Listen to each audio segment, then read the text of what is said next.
Work done मान लो 0 है, क्योंकि हम वर्क करेंगे। कैसे जानेंगे कि आपने वर्क किया? वर्क अगर आपने किया तो एनर्जी बदलेगा। ऐसे आप मान लो कि 400 नंबर पाते हैं अभी, तो अगर पढ़ेंगे तो 400 से ऊपर नंबर जाएगा, और अगर उससे कम आया तो इसका मतलब आपको बाल उखाड़ उखाड़ के मारना चाहिए कि पढ़ते नहीं हो। तो अगर आप पढ़ोगे तो एनर्जी बदलेगी, और अगर पढ़ोगे गलत डायरेक्शन में तो घटेगी भी। अगर आपके नंबर घट रहे हैं इसका मतलब आपकी पढ़ाई नॉन डायरेक्शनल है, गलत डायरेक्शन में है, ज़बरदस्ती अपना समय बर्बाद कर रहे हो। यही पहचान है कि जब हम वर्क करेंगे तो इसका पोटेंशियल एनर्जी तो बदलेगा। तो यहाँ पे इनिशियल जब था तो हमने माना कि मैंने कोई काम नहीं किया, जो था वो था। अब हमने काम किया तब हमारा स्टेट बदल गया। बच्चों यहाँ पे आप लिखोगे W वर्क डन, और ये माइनस है।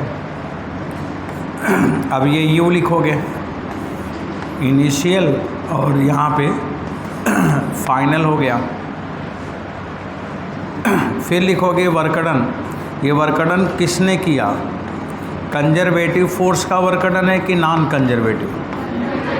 भाई पोटेंशियल एनर्जी है तो कंजर्वेटिव ही होगा।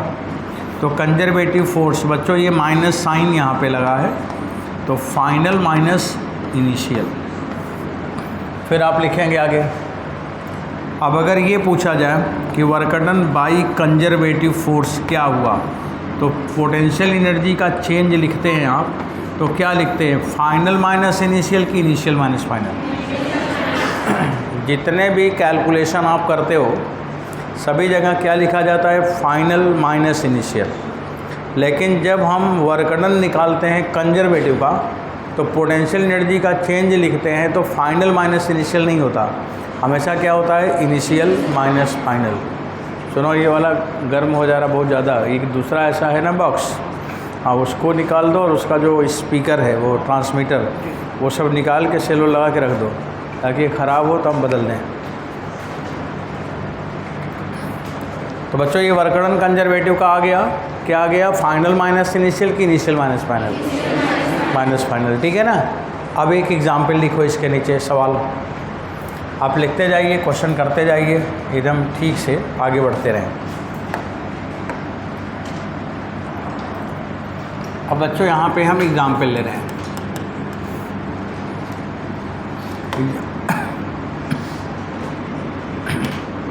एग्जाम्पल क्या है? एक हमारे पास ये कंटेनर है, और एक यहाँ कंटेनर है, 2 कंटेनर है। एक पाइप से मैंने इसको जोड़ा है, ये पाइप से जुड़ा हुआ है।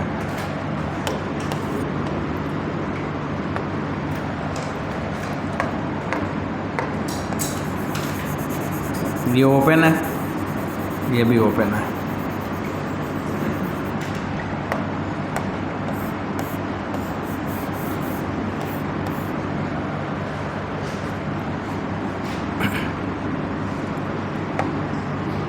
यहाँ पर इस कंटेनर में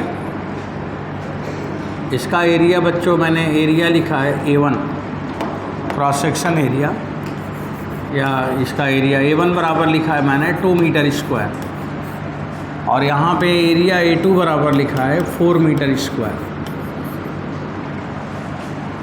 इसमें पानी यहाँ पे भरा हुआ है, पानी भरा है जिसकी डेंसिटी है 10⁻³ kg पर मीटर क्यूब। और ये कितनी ऊंचाई तक पानी भरा है? ये मैंने आपको दिया है बच्चों 6 मीटर। ये 6 मीटर तक पानी भरा हुआ है।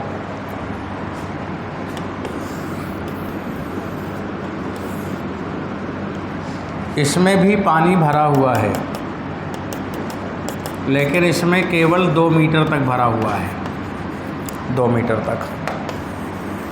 अब अगर मैं इस वाल्व को ओपन करूंगा, मतलब इसको मैं खोलूंगा, तो पानी कहाँ जाएगा? हाई लेवल से लो लेवल। तो पानी इधर से इधर जाएगा, और कब तक पानी जाएगा? हाँ, जब तक पानी रहेगा कि जब तक लेवल बराबर ना हो जाएगा? जब तक लेवल बराबर ना हो जाए। मैं पूछ रहा हूँ कब तक पानी जाएगा, बोले जब तक रहेगा। तो तब तक पानी जाएगा जब तक कि लेवल बराबर ना हो जाए। तो बच्चों जब लेवल बराबर हो गया तब तक पानी का फ्लो हुआ। तो वर्क किसी ने किया होगा, कौन किया? आपने तो किया नहीं। आपने कोई काम किया? बाल्टी बाल्टी पानी इसमें डाले थे क्या? इसका मतलब वर्क कौन किया? ग्रेविटी।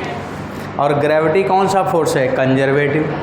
तो मेरा सवाल क्या है कि कंजर्वेटिव फोर्स कितना वर्क किया लिक्विड लेवल बराबर होने तक।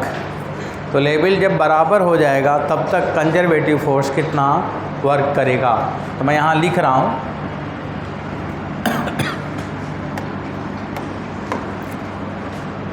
Find work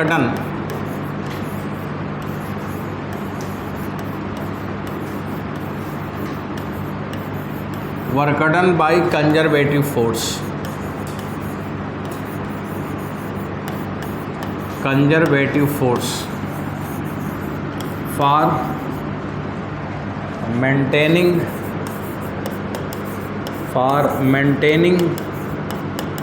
constant level. बच्चों कांस्टेंट लेवल मेंटेन होने में कंजर्वेटिव फोर्स कितना वर्क करेगा, ये सवाल है। अब इसका आंसर देखो हम लगाने के लिए बढ़ रहे हैं। आप लोग बिल्कुल ध्यान से समझते रहेंगे। जैसे ही कोई लाइन में नहीं समझ आएगा तो आप रिएक्ट करिएगा, तुरंत पूछ लीजिएगा। सुनो बच्चा लोग, अब ध्यान सुनो। अब इसमें कॉन्सेप्ट क्या लगेगा? वर्क डन कंजर्वेटिव क्या है? Initial potential energy minus final potential energy. तो सबसे पहले ये जो कंडीशन है वो इनिशियल कंडीशन है, तो इनिशियल पोटेंशियल एनर्जी लिखना पड़ेगा।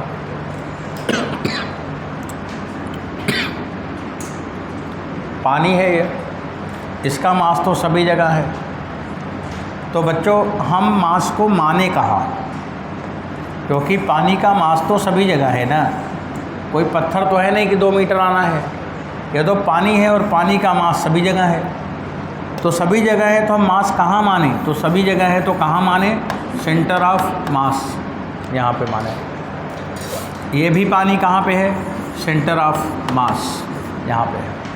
तो पानी को कहाँ पे रखना है? सेंटर ऑफ मास पर। अब अगर हम पोटेंशियल एनर्जी इनिशियल लिखेंगे तो क्या लिखेंगे? m1GH1 plus m2GH2। बच्चों मास क्या होगा? Volume area into H1। और ये H1 होगा कि H1/2 होगा? H1/2 क्यों हुआ? क्योंकि मास कहाँ पे होगा? सेंटर पे। बच्चों यहाँ पर भी तब होगा, H2/2 होगा। देखो ये H1 हो गया और यहाँ पे ये H2 हो गया। और बच्चों ये A1 A2 लिखा हुआ है। अब सुनते जाना सब लोग। मास बराबर क्या होगा? वॉल्यूम। पानी का कितना वॉल्यूम है? Area into height. वॉल्यूम में मल्टीप्लाई करोगे डेंसिटी, ये हो गया मास। समझ आई बात? मास हो गया वॉल्यूम इंटू डेंसिटी इंटू जी और H1/2। सही है। प्लस यहाँ पे मास क्या हुआ? Volume into density. बच्चों वॉल्यूम क्या हुआ? A2 H2 into density into G into H2/2। जो लाइन नहीं समझ आएगा आप एकदम बताएंगे और बहुत अच्छे से। मतलब बच्चों आपको कोई भी चीज़, जैसे कोई भी चीज़ नहीं समझ आई ना, पूछ लेना और उसमें कोई वो नहीं, संकोच नहीं करना है, क्योंकि रिजल्ट आएगा, एग्ज़ाम दोगे। अभी जैसे एक IIT का एक स्टूडेंट है, वो सवाल एक आध 2 क्वेश्चन पूछ लेता था कभी कभी और ऐसे ही इधर उधर, तो मेहनत करता था, बैठा रहता था, बड़ा शांत होके, अभी भी पढ़ता है, बच्चा तो पढ़ता ही है, बड़ा शांत होके बोर्ड देखता रहता था, एकदम अच्छे से लिखता भी था, नोट्स भी बनाता था। लेकिन एक दिन मेरे पास क्वेश्चन जब पूछने गया तो बड़ा सिंपल क्वेश्चन पूछा। तो मैंने कहा कि ये तो तुम्हारे कॉपी में लिखा हुआ है सवाल। तब उसने बोला कि सर हम नोट तो कर लेते हैं, पर सर छोटी छोटी चीज़ हमें समझ नहीं आती, और जब समझ नहीं आती तो सवाल नहीं होता, तो फिर मन नहीं करता क्या करूं। और सर अब इस बार रिजल्ट भी ले आना है। तो मैंने बड़ा दुखी होके बोला, मैंने कहा तुम दुखी मत हो, तुम्हारे जो छोटे छोटे प्रॉब्लम है एक टाइम ले लो, इस टाइम में तुम आके मेरे से पूछ लिया करो। मैंने उसको शाम को 6 बजे का टाइम दे दिया, 1-2 दिन खाली रहता हूँ, एक दिन संडे का टाइम दे दिया। अब उसने 2 ही 3 दिन मेरे से पूछा है और 10-15 सवाल मैंने बोला था कि ले मैं तुमको बताऊँगा, 10-15 सवाल उसको मैंने बताया। और आज वही बच्चा क्लास में बैठा था और सबसे पहले आंसर दे रहा था, बाकी सब लोग उसको देख रहा था। सबसे पहले आंसर मतलब क्या था, उसको छोटी छोटी बात का डाउट था, और जब वो क्लियर हो गया तो उसका स्पीड आ गई। उसने अपने को पहचाना कि हमें सर ये सवाल नहीं आता, सर जब ये आता है तो मैं ये अटक जाता हूँ, यहाँ अटक जाता हूँ। तो मैंने उसको समझाया और 3-4 दिन मैंने उसको बैठा के करा दिया उसका क्वेश्चन। लेकिन आज की क्लास में सबसे जल्दी आंसर बता रहा था और एकदम आज मेरे पास गया, बड़ा खुश होकर गया। बोला सर आप सब समझ में आता है, आप सब सवाल लगा लेते, एक्सरसाइज भी कर लेते हैं सर, PYQ भी कर लेते हैं। हमने कहा अभी ठीक हो गया? बोला हाँ सर अब आने लगा, अब अच्छा आने लगा। अब कुछ चीज़ें हैं थोड़ी बहुत तो हम क्लास में ही पूछ लेंगे। हमने कहा पूछ लिया करो क्लास में। तो देखो हर लोग अच्छा कर लेगा। अगर वही बच्चे को हम नहीं बुला के या वो मेरे पास नहीं गया होता, अपनी समस्या ना बताता, तो हम क्यों उसको बुलाते? हम क्यों बुलाते? हम तो यही है ना भाई जिसको डाउट है पूछ लेना। अब हम सबको कैसे, हम सबसे पूछ के बुलाएंगे क्या? आपको डाउट है तो पूछ लो। अगर वो नहीं किया होता तो उसका 1 साल ख़राब हो जाता। लेकिन अभी उसका चेंज हो गया है सब कहानी, अब उसका मन भी लगने लगा। तो जैसे कोई चीज़ ना समझ आए तो आप बच्चों पूछ लिया करो। हम बताना चाहते हैं, मैं वो टीचर नहीं हूँ कि मैं जी छुड़ाना चाहता हूँ। मैं आपको घेरना चाहता हूँ चारों तरफ से कि आपको जो भी डाउट है, जो भी कन्फ्यूजन है, पूछ लो, डिस्कस कर लो, जान लो, ताकि आपका जीवन अच्छा हो जाए। तो जब आप बड़े अच्छे डॉक्टर रहेंगे, अच्छे पोस्ट पे रहेंगे, तो जब हम मिलेंगे तभी आपको मेरे लिए सम्मान भी आएगा। और अगर आप अच्छा नहीं आएंगे तो मैं आपको मिलूँगा तो आप मेरे को पहचानने से मना कर देंगे। आपका करियर अच्छा है, आपका अच्छा रिजल्ट, आपका फ्यूचर अच्छा है, तो आपको सारे लोग अच्छे लगेंगे, और नहीं तो हर लोग ख़राब लगेगा। तब आपको लगेगा कि यही लोग हमारा जीवन बिगाड़े हैं, ऐसा लगेगा। तो इसलिए खूब अच्छे से सीखना चाहिए। अभी मेडिकल कॉलेज में, हॉस्पिटल में, स्वरूप रानी वगैरह में, नाज़िरत वज़ीरत में कोई एडमिट होता है हमारे दूर जान पहचान के, तो कोई हमसे नहीं बोलता कि किसी डॉक्टर से बोल दो। सब हमको बुलाता है कि आप आ जाइए, थोड़ा देख लीजिए, तो पेशेंट बहुत सीरियस है। और जब भी मैं जाता हूँ, जैसे मैं खड़ा होता हूँ, और सब ये जानते रहते हैं कि जाएंगे तो बहुत डॉक्टर आ जाते हैं। अब पढ़े हुए बच्चे बहुत आ जाते हैं, और जब जाऊंगा तो एक आध को बता भी देता हूँ कि सुनो अभी मैं आऊँगा तुम्हारे यहाँ। तुम बुलाते हो कि सर कभी आप आते नहीं, दिखाई नहीं देते। सर किसी को आप भेजते भी नहीं मेरे हॉस्पिटल में कि हम उसका इलाज कराएं करें, तो बोल देता हूँ कि आ रहा हूँ। और जब वहाँ जाऊँगा तो 20-25 डॉक्टर आ जाते हैं। 20-25 बच्चों वहाँ पे शायद उनका जो हेड आते होंगे, उतने डॉक्टर नहीं आते होंगे, लेकिन मेरे जाने से इतने डॉक्टर वहाँ खड़े रहते हैं। लड़के लड़कियाँ सब, कोई चाय ले आ रहा है, कोई पानी ले आ रहा है। ऐसे खड़े होकर मैं पानी पीता हूँ, बच्चे गिलास लेके, डॉक्टर बच्चे गिलास उठा के रख देते हैं। कप मैं चाय पी रहा हूँ, खड़े होकर बात भी कर रहा हूँ, और वो कप हाथ में लिया और रखाया। अपने सीनियर का ऐसा नहीं करता होगा कोई। बच्चों तब अच्छा लगता है, फिर लगता है कि जितना मन हो उतना पढ़ाओ इन बच्चों को। इन्हीं से तो सम्मान है। वहाँ के प्रिंसिपल भी जान जाते हैं, वहाँ के हेड भी जान जाते, डायरेक्टर भी जान जाते ये कौन इंसान आया था भाई, कि सब हमारे यहाँ के डॉक्टर बच्चे पैर छू रहे थे। बोले अच्छे सर पढ़ाए थे, हाँ पढ़ाए थे तो अच्छी बात है। तो यही सब मन में चलता है मेरे, इसलिए मेरे को कभी थकान नहीं लगती। जब मेरे को टेंशन होता है, देखो ऐसे बतला देता हूँ, तो लगता है कि नहीं काम करना है, बच्चों को आगे बढ़ाना है। चलिए अभी समझ आया मास को मैंने क्या लिखा, वॉल्यूम इनटू डेंसिटी। यहाँ भी भाई, अब इसमें वैल्यू रखूँगा। चलो सुनाओ। Area A1 2, H1 6, density 10⁻³ G का मान 10, H1/2 3। समझ आ रहा है कि वैसे ही बोल रहा है? आगे बताओ। 4, H2 का मान 2, रो का मान 10 पावर 3, G का मान 10, 1। सही है बच्चों? देखो अब इसे हम थोड़ा सॉल्व कर लेते हैं। 10 पावर 4 यहाँ भी है और 10 पावर 4 यहाँ भी है। अब यहाँ पे आया 12, 3 या 36 और यहाँ आया 8। 36 में 8 प्लस करो, 44 into 10 power 4, 4.4 into 10 power 5 joule. बच्चों इतनी इसमें पोटेंशियल एनर्जी है। अगर पूछा जाए कि इस पानी में कितनी पोटेंशियल एनर्जी है तो कितनी है, ये जो आपने निकाला है 4.4 इंटू 10 पावर 5 जूल। आप लोग पूरा क्लास समझ आ गया कैसे मैं लगाया? ठीक बच्चों, अब दूसरा बात सुनो। क्वेश्चन में ये लिखा है कि हमें वाल्व को खोलना है, ओपन करना है, और वाल्व को ओपन करने से लेवल मेंटेन होगा। जब लेवल मेंटेन होगा तो कितना ग्रेविटी ने वर्क किया। अब अगली बात बताता हूँ।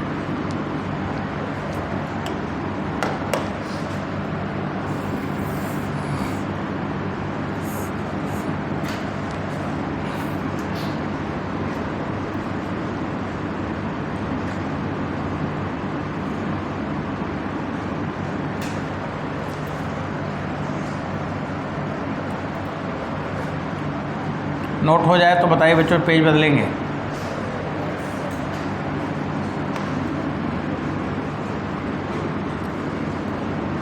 पेज चेंज करूँगा, आपका हो जाएगा तो हम इसे शिफ्ट करेंगे। हो गया? ठीक है, तो अब जो दूसरा वाला पार्ट होगा आप लोग हमें लिखवाइएगा। चलिए, अगर पहला लिख लिए हैं तो दूसरे की तरफ हम जा ही रहे हैं। देखो अभी आपने क्या बोला, सवाल में क्या कहा गया कि भाई तुम लोग इसको क्या करो बच्चों, वाल्व ओपन करने को बोला है ना, तो हम वाल्व को ओपन कर लेते हैं। देखो सुनो,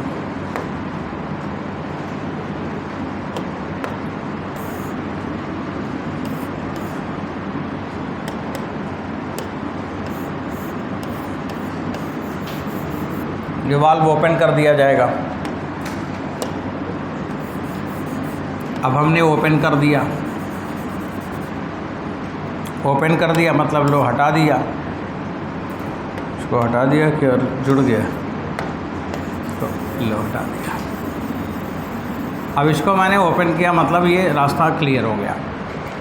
अब पानी का एक लेवल आएगा जो दोनों तरफ बराबर हो जाएगा। अब हमें ये पता करना है कि एच का मान क्या होगा, एच का मान। और बच्चों ये एरिया A1 है और ये एरिया A2 है। एक बार सब लोग हमें ज़रा पोटेंशियल एनर्जी फाइनल लिखवाना। बच्चों ये आपको बताना है, पोटेंशियल एनर्जी फाइनल लिखवाना है। तो इधर का भी मास कहाँ पे है? सेंटर पे। इधर का भी मास कहाँ पे है? सेंटर पे। हाँ, तो h/2 यहाँ भी आएगा और h/2 यहाँ भी आएगा। इसका भी मास और इसका भी मास दोनों लेना है। तो बच्चों मास कैसे लिखोगे, टोटल मास कैसे लिखोगे? Volume into density. तो बताइए इस डिब्बे में, पहले वाले डिब्बे में कितना वॉल्यूम है? पानी का वॉल्यूम देख के बताइए बच्चों। पानी का वॉल्यूम आप नहीं बता पा रहे हैं? A1 into H। और दूसरे वाले में total A1 plus A2 into H। कोई कन्फ्यूजन? दोनों डिब्बे का मास वॉल्यूम ले लिया मैंने, M हो गया। अब लिखोगे G। अच्छा, mass volume into density, density rho into G। बच्चों मास कहाँ पे होगा? सेंटर पे होगा। तो H लिखोगे कि h/2। अब बताइए दोनों का पोटेंशियल एनर्जी हो गया। A1 का मान 2, A2 का मान 4, H नहीं पता है। H कैसे आएगा? पहले जितना वॉल्यूम था पानी का अभी भी उतना ही वॉल्यूम है कि बदल गया? वॉल्यूम कैसे बदलेगा? दोनों टंकी में कुल वॉल्यूम जितना था पानी का, और अभी भी दोनों टंकी में मिला दिया जाए तो उतना ही रहेगा कि बदल जाएगा? पहले एक में 4 लीटर था, एक में 6 लीटर था, 10 लीटर, और अभी भी दोनों टंकी में क्या क्या है? 10 लीटर। वॉल्यूम तो बराबर है ना, कि बदलेगा? उतना ही रहेगा। तो अगर वॉल्यूम कांस्टेंट है तो आप क्या लिखोगे?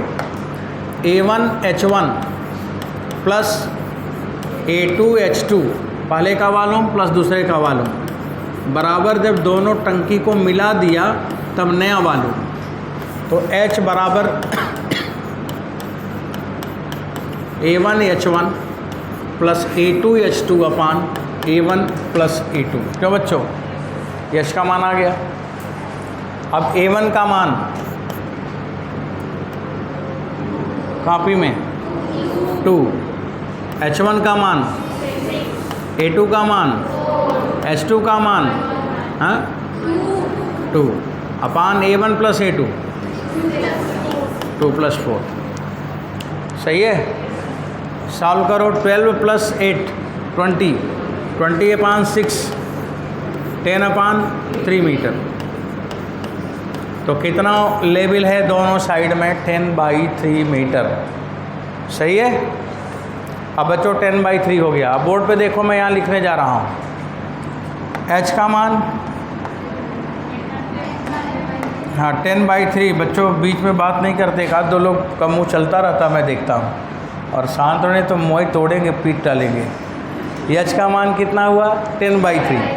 अब यहाँ पे क्या हुआ? रो का मान 10⁻3, G का मान 10 और H/2, ये H है ना। अब H/2 करो तो 10/3 का आधा, 5/3 नहीं बोल सकते, 10/6, 5/3 भी तो बोल सकता था। सही है? अब बच्चों ये आपको मिल गया फाइनल एनर्जी। इसको भी मैं लगाता हूँ, देखते रहे आप। सॉल्व कराना। ये 6 हो गया, इधर देखो, इधर ये 6 हो गया। 6/3, 2 × 10, 20 × 10⁻4, इसी में इंटू 5/3 भी अभी है, ये है। सही है? एक बार और लिखेंगे। 20 × 5 100, 100 को मैंने लिखा 10/3 इंटू 10⁻5। सही है? इतना जूल। बच्चों ये आया फाइनल एनर्जी। आप देखिए इनिशियल ज़्यादा होगा, ज़्यादा है ना। अब बच्चों पूछा है work done by conservative force. What? Work done by conservative force माने इनिशियल माइनस फाइनल, और इनिशियल की वैल्यू कितना था अभी आप लोग लिखे थे? हैं? हाँ बच्चों 4.4 और माइनस 10/3 इंटू 10⁻5 और जूल। कैलकुलेशन कंप्लीट हो गया। अब 40, अब इसको लगा लेना, छोटा कर लेना, 3.3 कर देना तो 1.1 आ जाएगा। 1.1 इंटू 10⁻5 जूल, ये आंसर है। आप बताइए, अगर इस तरह से टंकी को खाली भरे, कुछ करे और आपसे पूछे वर्क डन, तो क्या लगा लोगे? अब पोटेंशियल एनर्जी पूछेगा तो समझ गए मास कहाँ लेना है? सेंटर पे। तो m इंटू जी कर लेना, पूरा मास इंटू जी कर लेना, h की जगह h/2 लेना, क्योंकि मास हमेशा सेंटर पे लेंगे। ठीक है?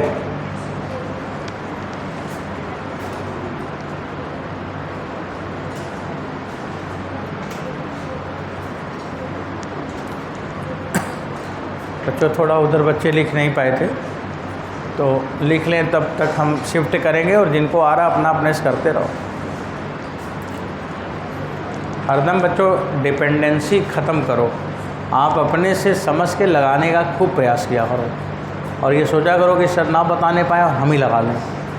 अब धीरे धीरे समय आ रहा है ना अच्छा करने वाला।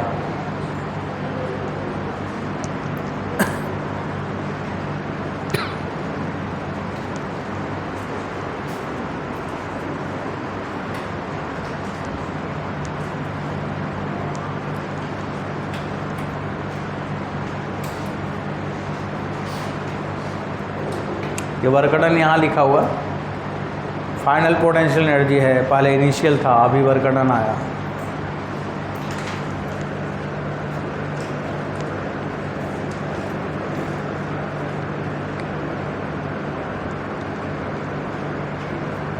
तैयार हो गए सब लोग, आगे बढ़ाएं अब।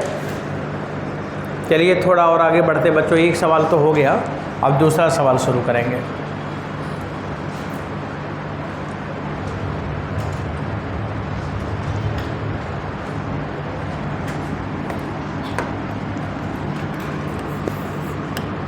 Problem number 2।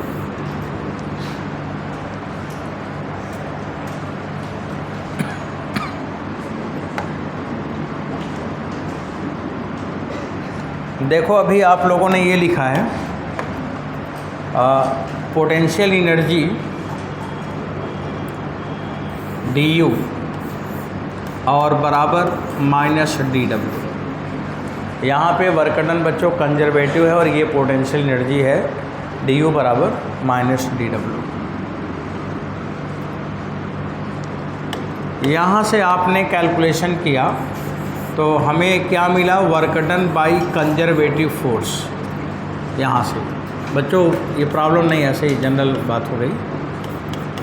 Work done by conservative क्या था बच्चों बताओ, माइनस, अच्छा you initial minus you final. हाँ फिर एक बार बता दो, वर्क डन कंजर्वेटिव क्या है, minus you final minus you initial. तो बच्चों वर्क डन कंजर्वेटिव बराबर माइनस डेल्टा यू। सही है। कभी कभी ऑब्जेक्टिव पेपर में ऑप्शन ऐसे दिया रहता है तो आपको ये पता है कि माइनस डेल्टा यू यही है, तो हमेशा डेल्टा का मतलब फाइनल माइनस इनिशियल होता है, तो माइनस लग गया इसलिए कि इनिशियल माइनस फाइनल होता है।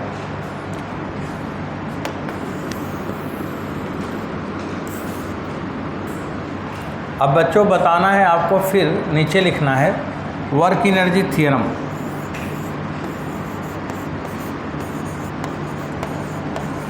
वर्क एनर्जी थ्योरम, तो यहाँ पे कौन कौन से दो वर्क का नाम हम लोगों ने लिखा था पिछले क्लास में। एक लिखा था work done by conservative plus work done by non conservative, और ये बराबर होगा डेल्टा के, चेंज इन काइनेटिक एनर्जी। अब यहाँ पे देखो वर्क डन बाई कंजर्वेटिव है तो ये क्या हो जाएगा, माइनस डेल्टा यू, ये हो गया, plus work done by non conservative बराबर बच्चों डेल्टा के।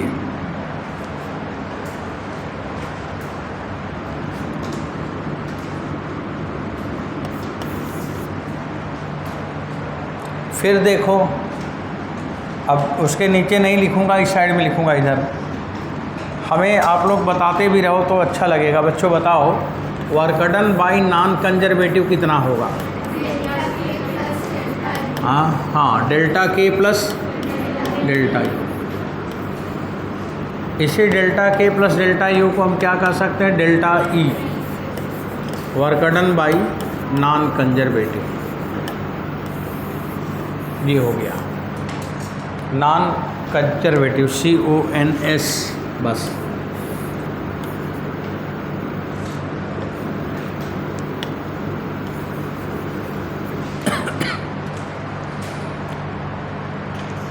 अब लिखते हैं यहाँ पे आपको बताने के लिए। बच्चों एक बार हमें फिर बताना, वर्क डन अगर पूछा जाए कंजर्वेटिव फोर्स से तो बराबर क्या होगा, माइनस डेल्टा यू। अगर बच्चों पूछा जाए वर्क डन नॉन कंजर्वेटिव से तो ये डेल्टा ई क्या है, डेल्टा ई का मतलब क्या है, what do you mean by delta E ना, चेंज, पहले चेंज बोला करो, डेल्टा लगाए तो पहले change, change in mechanical energy, total नहीं, मैकेनिकल, मैकेनिक्स पढ़ रहे हैं ना, एनर्जी में तो बहुत सारी एनर्जी होती है, तो यहाँ पे क्या लिखोगे, change in mechanical energy, total नहीं बल्कि क्या, मैकेनिकल एनर्जी। टोटल एनर्जी गलत हो जाएगा। तो बच्चों ये नॉन कंजर्वेटिव हो गया, वो कंजर्वेटिव हो गया। कंजर्वेटिव लिखना था,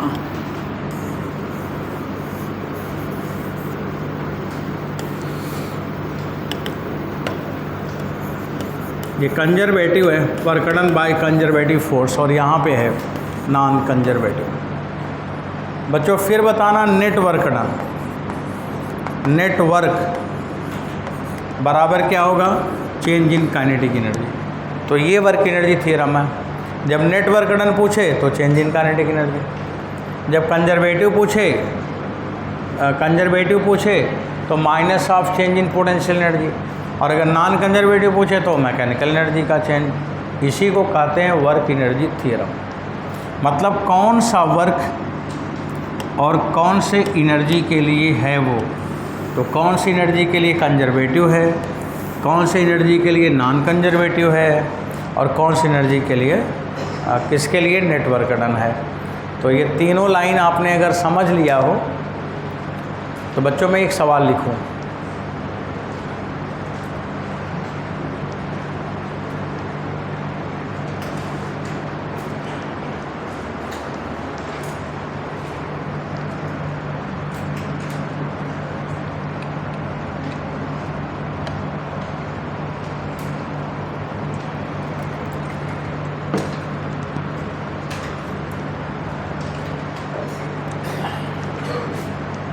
एक सवाल लिख रहा हूँ।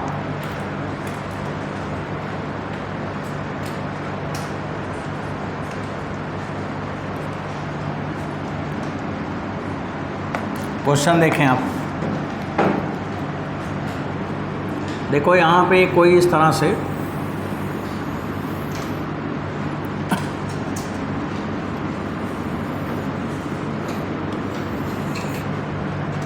ये कोई पहाड़ है, इस जगह किसी बॉडी को हमने वेलोसिटी दिया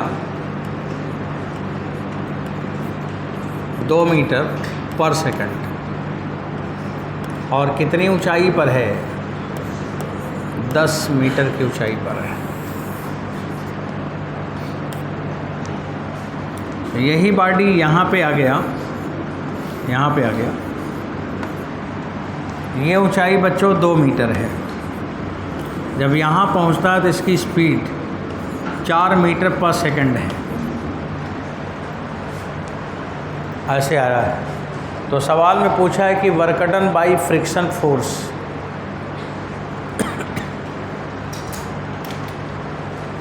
चित्र में देखना है आपको और बताना है work done by friction force.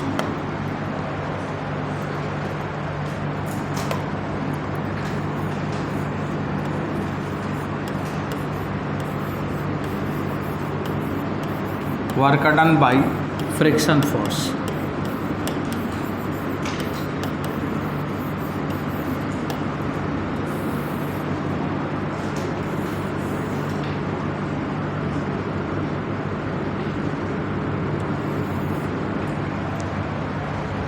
Work done by friction force.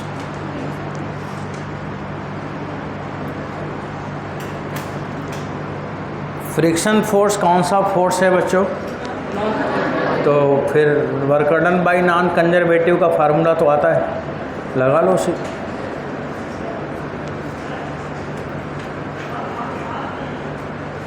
मास नहीं दिया है, अच्छा मास देखो मैंने नहीं लिखा था अभी, मास की ज़रूरत तो पड़ेगी ही बच्चों।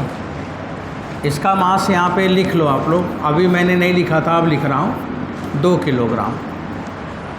बॉडी का मास कितना है? 2 किलोग्राम।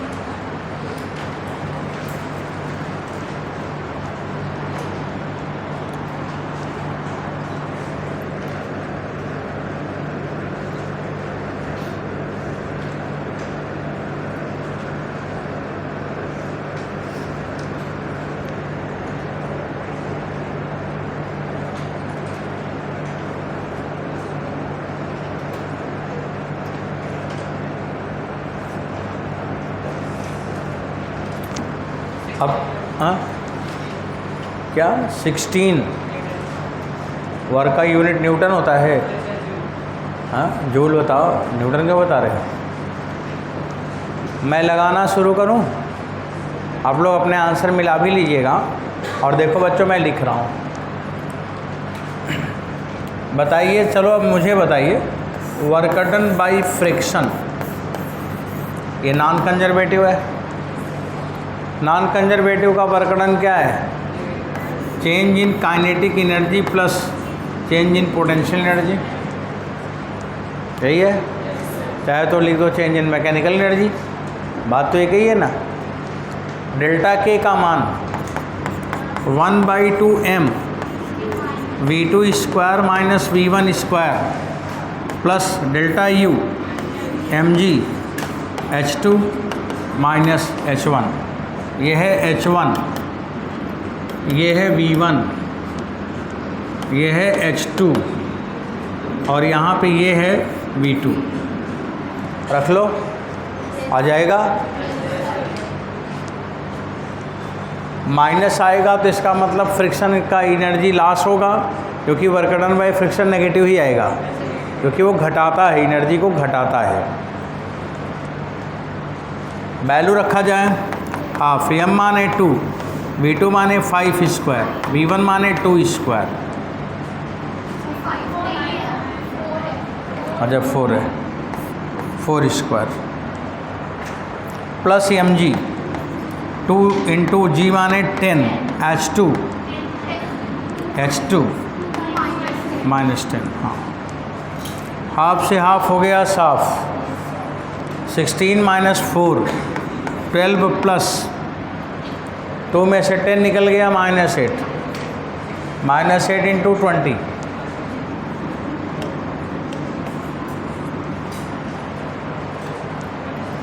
-160 आ रहा क्या? 160। We you can simplify this one, -148 joule. देखो ये फ्रिक्शनल लॉस हो गया ना, माइनस का मतलब एनर्जी का लॉस हुआ। अब कई लोग बोलेंगे म्यू का मान तो दिया नहीं, कैसे लगाएं? अबे यहाँ म्यू की ज़रूरत है कहाँ? फ्रिक्शन की ज़रूरत नहीं है ना, यहाँ म्यू देने की कोई ज़रूरत नहीं है। लग जाएगा, सवाल तो लग ही गया। ठीक है, अब चलो थोड़ा और आगे बढ़ाते हैं।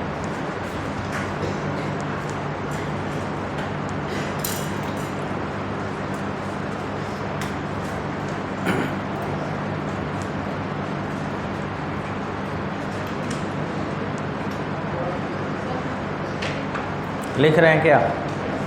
क्या लिख लो। अगर लिखते रहा करें, मान लो नहीं हो पाया तो बोला करो बच्चों। हमें लगता है कि आप लोग लिख लिए होंगे।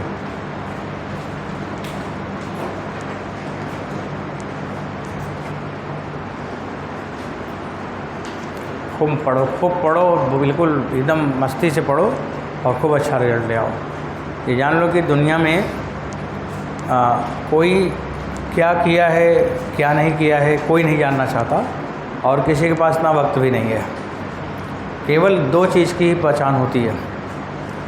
एक आपका करियर क्या है, आपने कौन से जगह पे हो, कैसे आपने मेहनत करके पढ़ा वहाँ पे पहुँचा, और दूसरा होता है कि आपका बोलने चालने का व्यवहार क्या है। बस, बाकी कोई मतलब नहीं है। बाकी कौन क्या कर रहा है उससे कोई मतलब नहीं होता। तो हमारा पहले करियर अच्छा होना चाहिए, उसके लिए एकदम मेहनत कर लो और एकदम अपने आप को पोलाइटली किसी के सामने एकदम विनम्र होकर जाना चाहिए, एकदम शांत, एकदम कोई किसी तरह का कोई एक्स्ट्रा एक्टिविटीज़ नहीं, बिल्कुल सिंपल होना चाहिए। यही होता है बुद्धिमान लोगों की पहचान। जो बुद्धिमान होता है उसकी यही पहचान है, एकदम शांत, एकदम सिंपल, और चेहरे पे तेज होता है। चेहरे पे तेज बहुत होता है। क्यों? इनर कॉन्फिडेंस हाई है, कॉन्फिडेंस लेवल अच्छा है, कोई डर नहीं, कोई भय नहीं, तो एकदम मस्त है, खुश है। तो बच्चों एकदम बस पढ़ना ही है और कुछ नहीं करना है। एकदम अच्छे से पढ़ो, एकदम फिर बिल्कुल खुश रहो। कोई प्रेशर नहीं, कोई टेंशन नहीं, किसी तरह का कोई डिस्टर्बेंस मन में आने नहीं चाहिए। बस अपना काम करो, लगे रहो। जो डाउट है टीचर से पूछो, 2-2 4-4 नंबर हर टेस्ट में बढ़ाओ, और जब भी टेस्ट हो तो उसको अच्छे से प्रिपेयर करके आना भी चाहिए। बिना प्रिपरेशन के टेस्ट नहीं देना चाहिए, नहीं तो उससे आपको और टेंशन हो जाएगा। चलिए, ऐसे ही सब लोग लगे रहोगे तो अच्छा रिजल्ट हो जाएगा। और हम आगे बढ़ाते हैं, ये सब तो काम ख़त्म हो गया। अब बच्चों अब बताएं कि आपको तो सब ख़त्म हो गया। चलो फिर कुछ लिखो।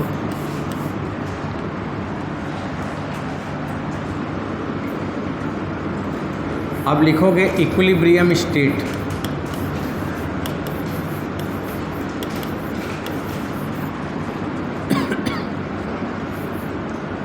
इक्विलिब्रियम एंड फोर्स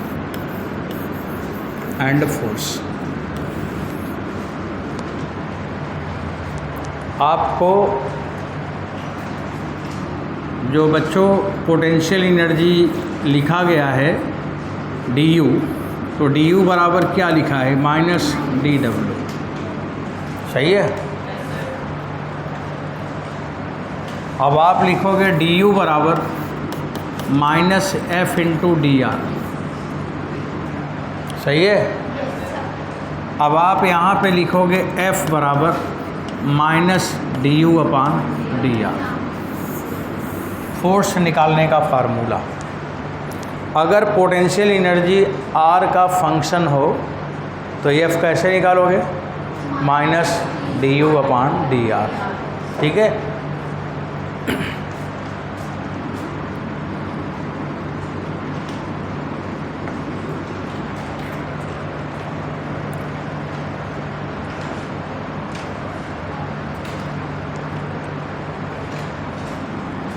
बगल में एक सवाल लिखता हूँ।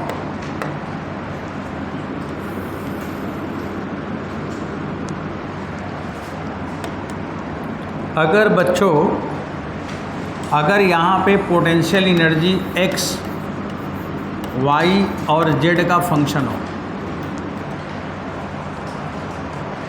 तो आप यहाँ पे लिखोगे fx बराबर minus partial derivative ∂u/∂x, fy minus ∂u/∂y, fz minus ∂u/∂z।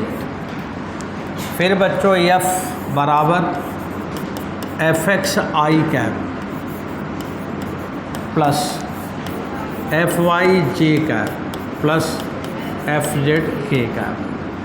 बच्चों फोर्स F बराबर रूट में fx² plus fy² plus fz²।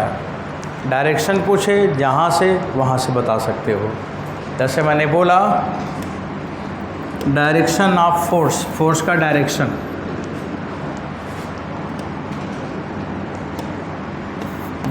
Of force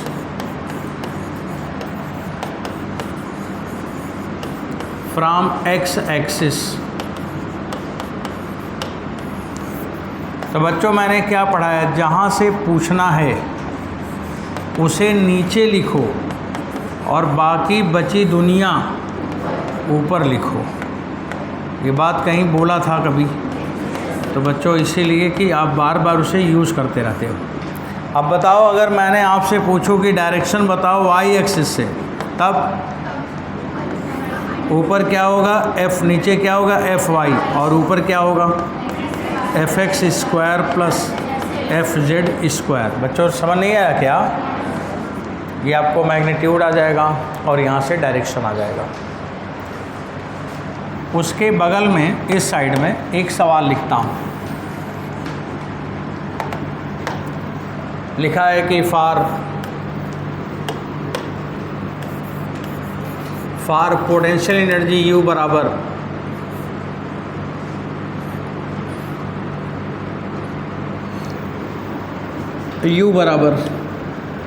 कुछ भी लिख दो, यही लिख दिया। U बराबर 2xyz, U का मान है, एनर्जी जूल में। Find force at point 1 metre और 2 मीटर। बच्चों आपसे पूछा कि अगर पोटेंशियल एनर्जी इतना है तो बताओ फोर्स इस पॉइंट पर कितना होगा। 1, 1, 2। उधर हो गया, उधर लिख लो, तब इसे लगाना शुरू करो। तो एकदम आप लोग हड़बड़ाया मत किया करो। जैसे मैं कभी आगे बोल दूँ, पीछे बोल दूँ, तो दौड़ धूप नहीं मचाना है। आप आराम से अपना कवर कर लो। मैं आपको देखता रहता हूँ कौन बच्चा क्या कर रहा है। फिर नहीं आप किए रहते तो हम रुक जाते हैं।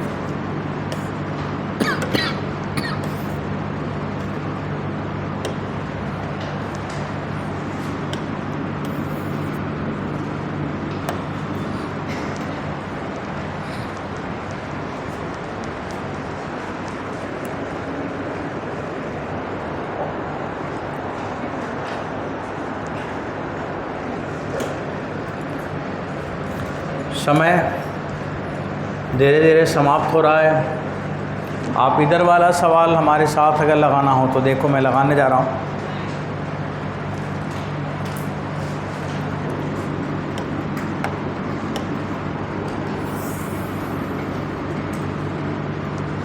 बच्चों सुनो, अब यहाँ समझो भाई। अगर potential energy X Y Z का फंक्शन है तो सबसे पहला काम एफ एक्स है, और एफ एक्स बराबर क्या होगा? Minus del U upon del X. X के रेस्पेक्ट में डिफ्रेंशिएट करोगे -2yz। सही है। y का मान कितना है? 1। z का मान क्या है? 2। रखो y1 z2 -4 unit joule newton, force newton, -4 newton. बच्चों F Y minus del U upon del Y बोलो बराबर -2xz। राइट बच्चों। और x का मान, z का मान 2 है। ये भी 4 आया क्या? अच्छा आया होगा। -4 न्यूटन। ठीक है बच्चों। F Z minus del U upon del Z respect differentiate 2xy। बच्चों ये -2 न्यूटन आया। सही है, ये आ गया।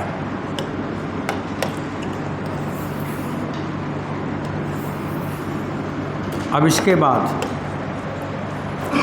Now force in vector form Fx -4i cap plus minus minus ही हो जाएगा, -4j कैप -2k कैप। और ये फोर्स किस में आ रहा है बच्चों? न्यूटन में। अगर मैग्नीट्यूड पूछा है तो यू गेट √4² + 4² + 2² बराबर 6 न्यूटन। देखो न्यूटन कितना रहा है? हाँ 6 न्यूटन आंसर आ गया। समझ आया? ऐसे लग जाएगा, लगा लोगे बच्चों?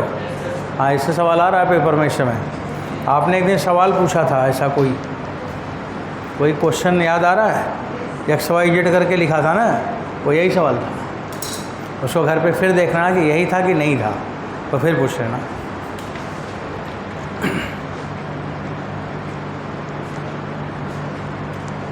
आगे बढ़ाऊँ?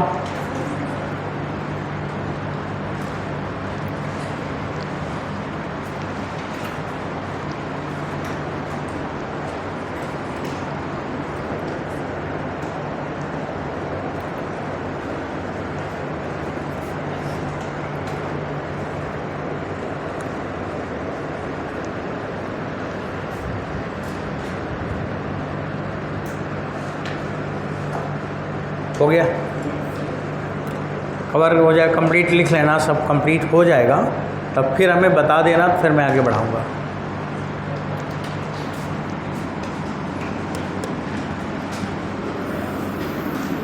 बच्चों हो गया? अच्छा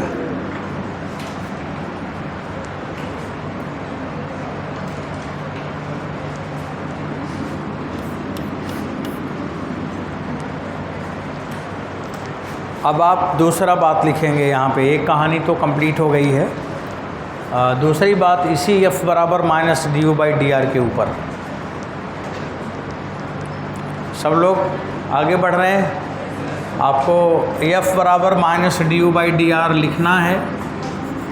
और बच्चों अगर F का मान पॉजिटिव आ जाए, पॉजिटिव साइन, तो फोर्स कौन सा फोर्स होगा? Repulsive force.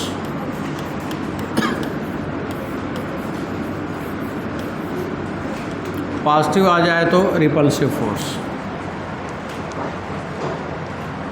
F का मान नेगेटिव आ जाए, अट्रैक्टिव फोर्स। मान लो कोई पूछे कि कैसा फोर्स है, तो आप ये भी बता सकते हो कैसा फोर्स है, अट्रैक्टिव फोर्स। जैसे आपके जो सवाल आए, जो आपने आंसर निकाले, वो सभी फोर्स कैसे थे? अट्रैक्टिव। मान लो टीचर ने यही पूछ लिया होता कि अगर पोटेंशियल एनर्जी ये है तो फोर्स अट्रैक्टिव होगा कि रिपल्सिव, उसी पॉइंट पर, तो आपको यहाँ तक जाना पड़ता। और फोर्स के तीनों कंपोनेंट माइनस हैं, इसका मतलब फोर्स क्या हुआ? अट्रैक्टिव हो गया। अट्रैक्टिव फोर्स जान गए। अब जिसको ये आइडिया नहीं रहेगा वो फोर्स तो निकालेगा, लेकिन ये माइनस का मतलब नहीं समझ पाएगा। अगर ये प्लस होता तो रिपल्सन, माइनस है तो अट्रैक्शन। तो अट्रैक्टिव फोर्स है, रिपल्सिव फोर्स है, आइडिया लग जाएगा। नेगेटिव माने बच्चों अट्रैक्टिव फोर्स है।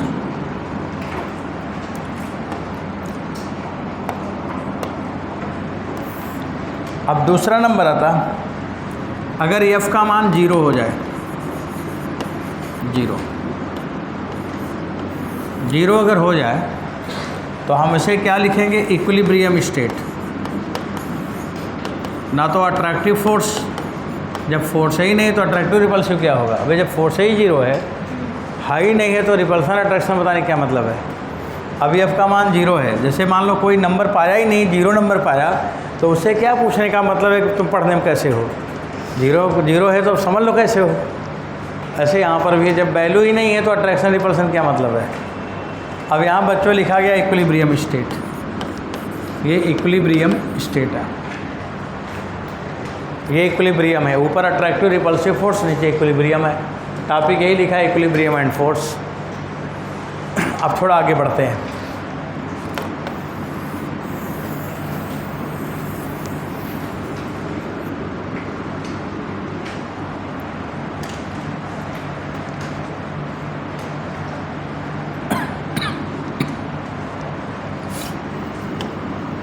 अब ये इक्विलिब्रियम स्टेट आ गया। एक हम चित्र बना के आपको अब दिखाएंगे। वांडर वाल ने एक ग्राफ बनाया था, वो यही सब बताने के लिए।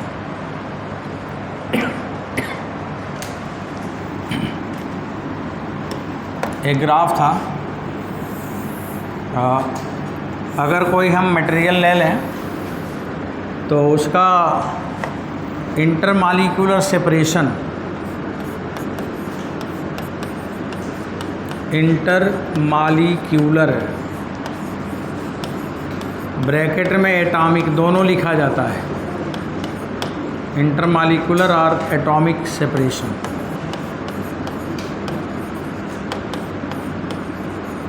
स्मॉल आर, ये एक्सिस में लिखा है इंटरमॉलिक्यूलर और inter atomic separation, R represent किया गया है एक्सिस को। और इधर बच्चों पोटेंशियल एनर्जी है U, ये पोटेंशियल एनर्जी है U है।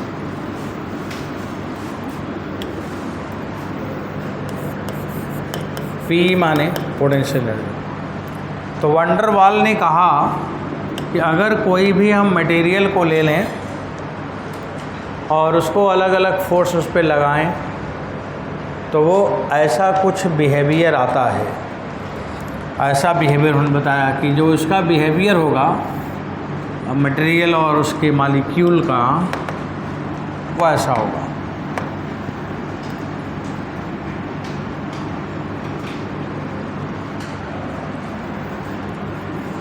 ये आया और ऐसे होगा, ऐसे भागता जाएगा, ये स्ट्रेट लाइन नहीं होता, ऐसे होता है। ये U है और वो R है। इधर क्या है, आर है, और इधर यू है। बच्चों ध्यान से समझो आप, अब चाहे तो 1 मिनट थोड़ा रुक जाओ तभी लिखो। यहाँ पे मैंने लिया, ये पॉइंट लिया,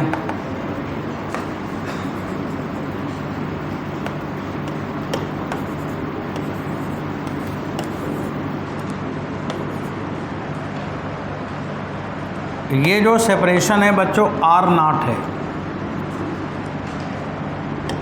और यहाँ पे आप देखो du/dr स्लोप ही तो है, du/dr 0 है, और अगर du/dr 0 है तो f का मान 0 है। इसका मतलब वो कौन सा स्टेट है, इक्विलिब्रियम स्टेट है।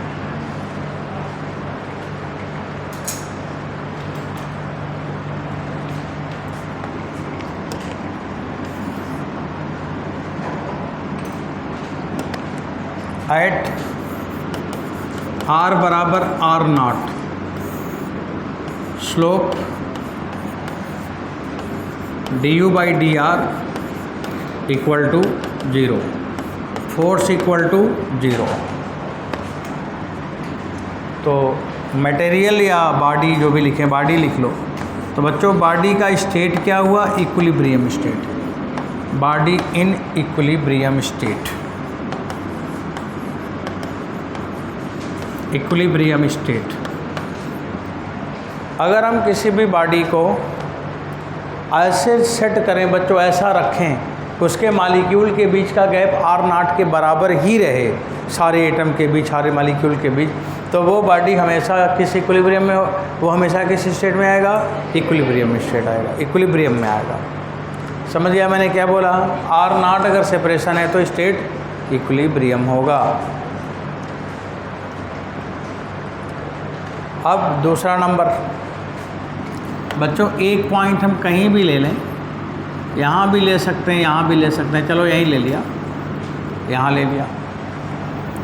अब अगर यहाँ पे आप ले लिए,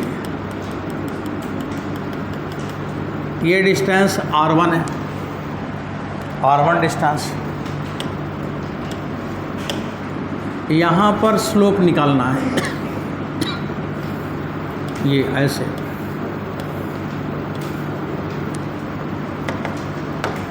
ये स्लोप ये वाला। बच्चों ये स्लोप क्लॉकवाइज है कि एंटी क्लॉकवाइज, क्लॉकवाइज। तो यहाँ पे जो स्लोप है वो नेगेटिव है, एंटी क्लॉकवाइज प्लस होता है। अब ये R1 पे देखो, नंबर 2 डालेंगे, उसी के जैसे वो लाइन लिखा ना उसी के अगल बगल लिखते रहेंगे आप। ये तो ग्राफ है, इसको हम एक्सप्लेन कर रहे हैं। हम यहाँ पे लिख दें, जगह नहीं मेरे पास। बच्चों मैं लिखूँगा eight R1 less than R0, ये इक्विलिब्रियम वाले दूरी से कम दूरी है। तो बच्चों उस केस में जो स्लोप आया du/dr पॉजिटिव वाला कि नेगेटिव, तो बच्चों f बराबर होता है -du/dr। तो -du/dr पॉजिटिव आया कि नेगेटिव, अगर पॉजिटिव आया तो फोर्स इक्विलिब्रियम में तो नहीं है, लेकिन कौन सा फोर्स लगा है वहाँ, अट्रैक्टिव कि रिपल्सिव, हाँ रिपल्सिव फोर्स। न्यूटन ने कहा था कि दो मास के बीच में हमेशा कौन सा फोर्स लगता है, अट्रैक्टिव, लेकिन वंडरवाल ने कहा न्यूटन जी यहाँ रिपल्सिव भी लगता है। बताओ दो मास के बीच में रिपल्सिव लगा कि नहीं लगा? अगर उनके बीच का दूरी से कम कर दोगे तो रिपल्सन भी होता है, और ज़्यादा कर दोगे तो अट्रैक्शन भी होता है। इसका मतलब मास के बीच में कैसा फोर्स है, अट्रैक्शन, रिपल्सन या दोनों? दोनों है। सही बात यही है ना, तो दोनों है, यहाँ पे आ रहा है।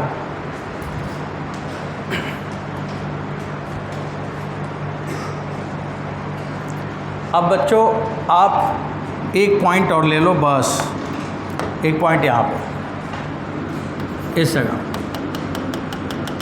यहाँ पे मैंने R2 लिया। बच्चा लोग बोर्ड पे स्लोप क्लॉकवाइज या एंटी क्लॉकवाइज? अब हम कहाँ से किस लोकेशन पे जा चुके हैं, R2 पर।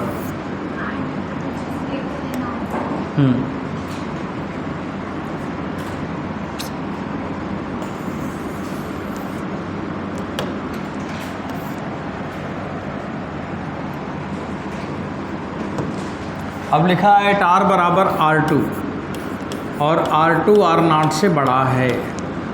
बच्चों स्लोप बताएंगे नहीं आप लोग क्या? पॉजिटिव आया तो F बराबर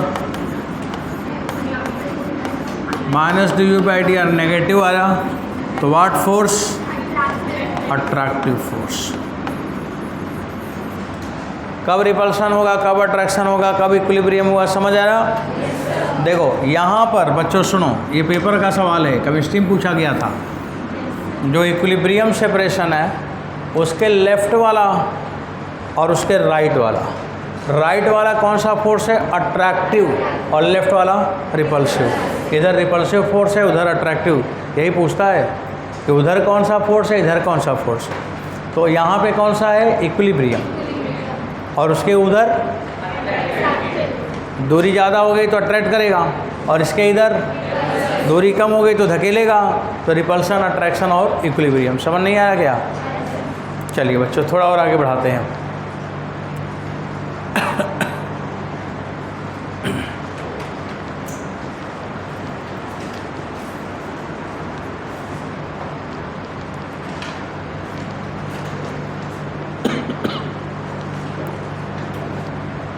हटाएं इसे।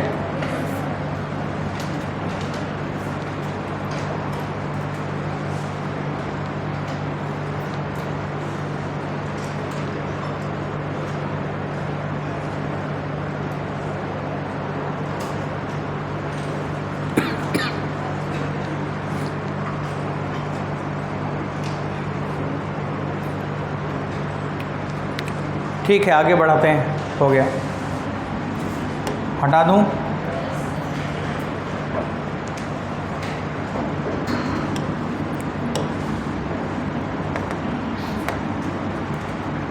अब मैं अगला पॉइंट लिख रहा हूं, F बराबर 0।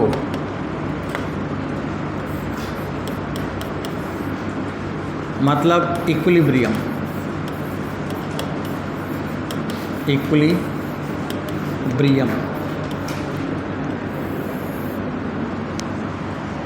कुछ एग्जाम्पल, कुछ बात यहाँ समझते हैं। अब टेबल बनाएंगे।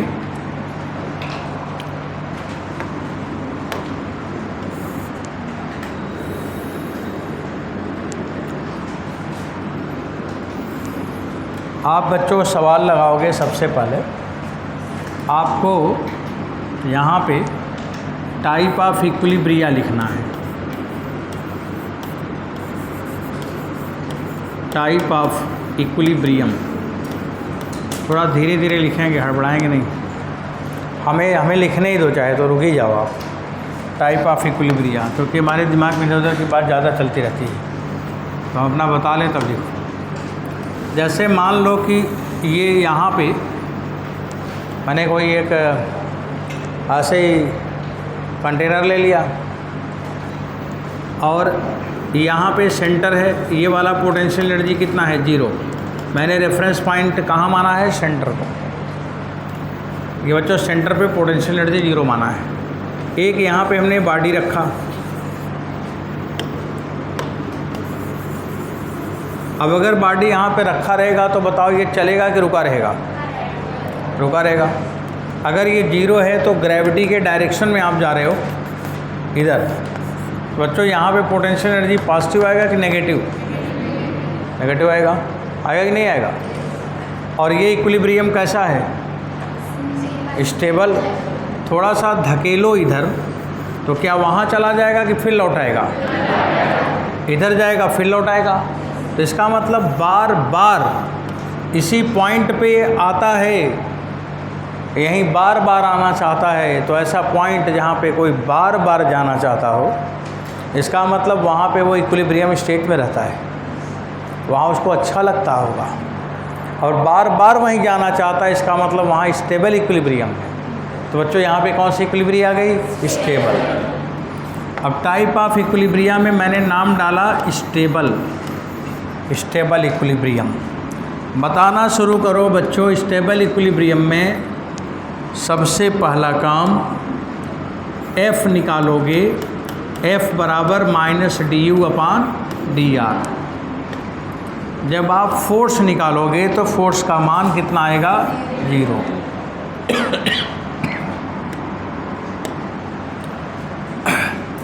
बच्चों फिर आप लिखोगे पोटेंशियल एनर्जी U। U का मान क्या आएगा?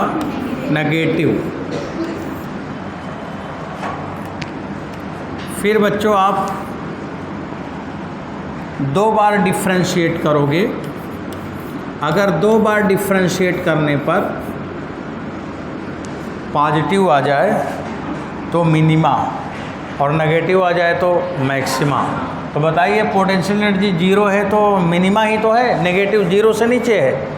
तो बच्चों पोटेंशियल एनर्जी क्या है?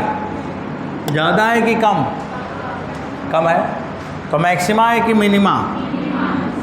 तो बच्चों मिनिमा होने के लिए क्या होना चाहिए? dTu/dr पॉजिटिव होना चाहिए। इसको अगर पॉजिटिव हो जाए ना, 2 बार डिफरेंशिएट कर लो, मान लो प्लस आ जाए तो वो इक्विलिब्रिया स्टेबल बोलना। समझ आ रहा है? इससे भी हम चेक कर लेते हैं। U का मान निकाले नेगेटिव आ जाए तो स्टेबल बोलना। और सुनते रहो, ऐसे आगे बढ़ते रहो। बच्चों ये लिखा हुआ d2u/d²। सुनो, तो ये मैंने लिखा d2u/dr²। फिर लिखा d/dr और du/dr। बच्चों du/dr f होता है कि -f? तो बच्चों ये हुआ माइनस,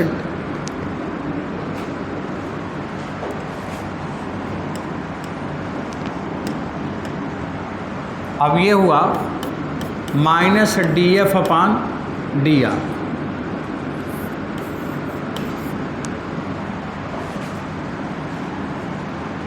रुके रहना, देखो मैं अपना आराम से इधर उधर कर रहा हूँ, सही नहीं हो पा रहा है बात। यहाँ लिखा -df/dr लिखा। बोलना है आपको। अब बच्चों यहाँ पे हम लिखेंगे df/dr।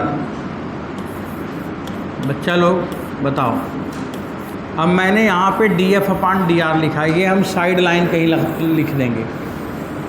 आप बताओ अगर df/dr अगर ये पॉजिटिव है ये, तो df/dr पॉजिटिव होगा कि नेगेटिव?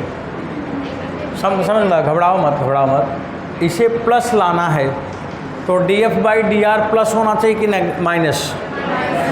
माइनस होना चाहिए ना। इसका मतलब इसे प्लस लाने के लिए उसे क्या होना चाहिए? माइनस। बच्चों स्लोप क्या होगा? नेगेटिव।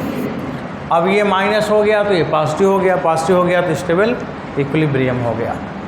ये df/dr और ये u दो इम्पॉर्टेंट है। एक ये वाला दिमाग में हरदम हो और एक ये वाला हरदम हो।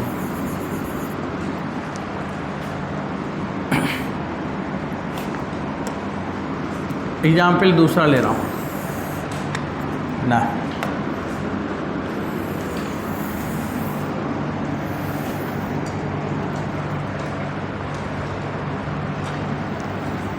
अगला सवाल सुनो। यहाँ पर एक कोई बॉडी है बच्चों, फिर सुनते रहो।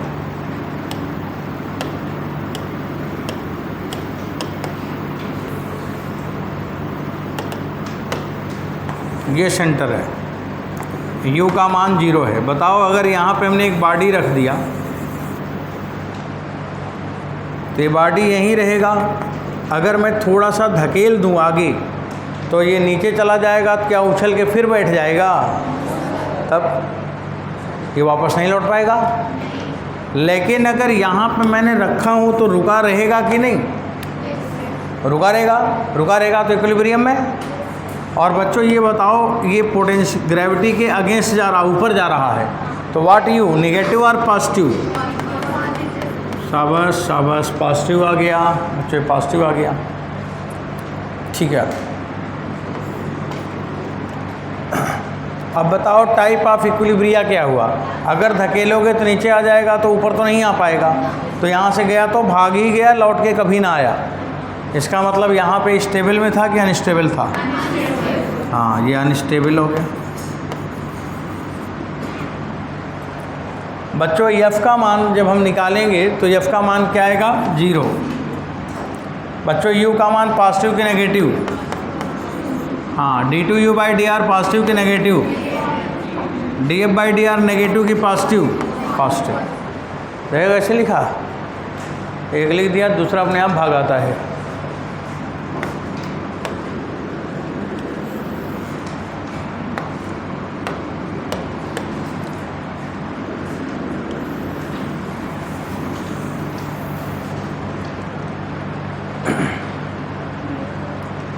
अगला एक चित्र और देख लो।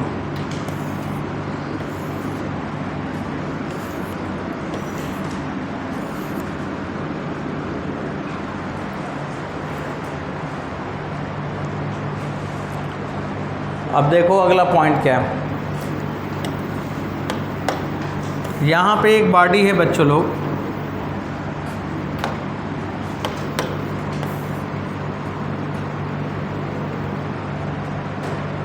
ये मान लो कोई रिंग है और ये फिक्स है।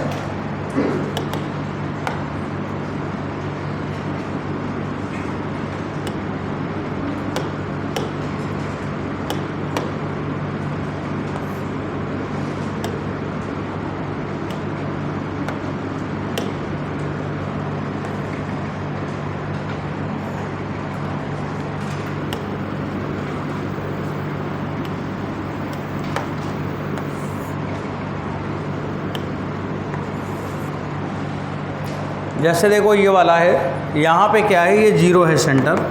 बच्चों ये प्लस यू होगा और ये माइनस यू होगा। ये डमरू है, डम्बल। जहाँ पे आप घुमा के छोड़ दोगे वहीं रह जाएगा।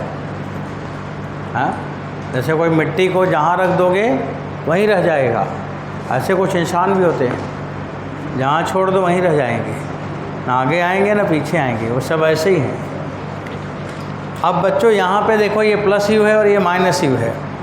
अब बताइए यहाँ पे इसकी टोटल एनर्जी कितनी हो गई? 0। और अगर ये टोटल एनर्जी 0 हो गया तो ऐसे इक्विलिब्रिया को क्या कहते हैं? न्यूट्रल। जिसको जहाँ छोड़ दो वहीं रह जाए, न इधर आए न उधर जाए, उसे क्या कहते हैं? न्यूट्रल। उसी को न्यूट्रल कहा जाता है। जहाँ छोड़ दो वहीं पड़ा रहेगा, मिट्टी के पत्थर जैसा, वो न्यूट्रल इक्विलिब्रियम है। अब बच्चों ये न्यूट्रल इक्विलिब्रियम है, तो यहाँ पे बताओ f का मान 0, यहाँ भी 0, यहाँ भी 0, जहाँ देखो सब 0। तो न्यूट्रल इक्विलिब्रियम में एवरीथिंग इज़ 0। चित्र भी बना दिया। स्टेबल अनस्टेबल न्यूट्रल का कोई एग्जाम्पल पूछे तो बोलो लो एग्जाम्पल, ये है तीनों का। समझ आया? अब बच्चों यहाँ से अब थोड़ा और आगे बढ़ेंगे, लेकिन अब नहीं बढ़ेंगे। अब आप यहीं आराम करो। आराम यहाँ मत करो, मतलब इसी टॉपिक पे आराम करो। अब अगले क्लास में पढ़ा जाएगा। अगले क्लास में कल आपको मैं नहीं पढ़ाऊँगा, कल मैं अवेलेबल नहीं हूँ यहाँ पे। सो परसों की क्लास होगी, परसों से डेली होगी। केवल कल की छुट्टी मैं ले रहा हूँ, वो भी किसी बहुत इम्पॉर्टेंट वर्क की वजह से। कल के बाद से फिर आपकी क्लास रूटीन में रहेगी, रेगुलर रहेगी। ठीक बच्चों।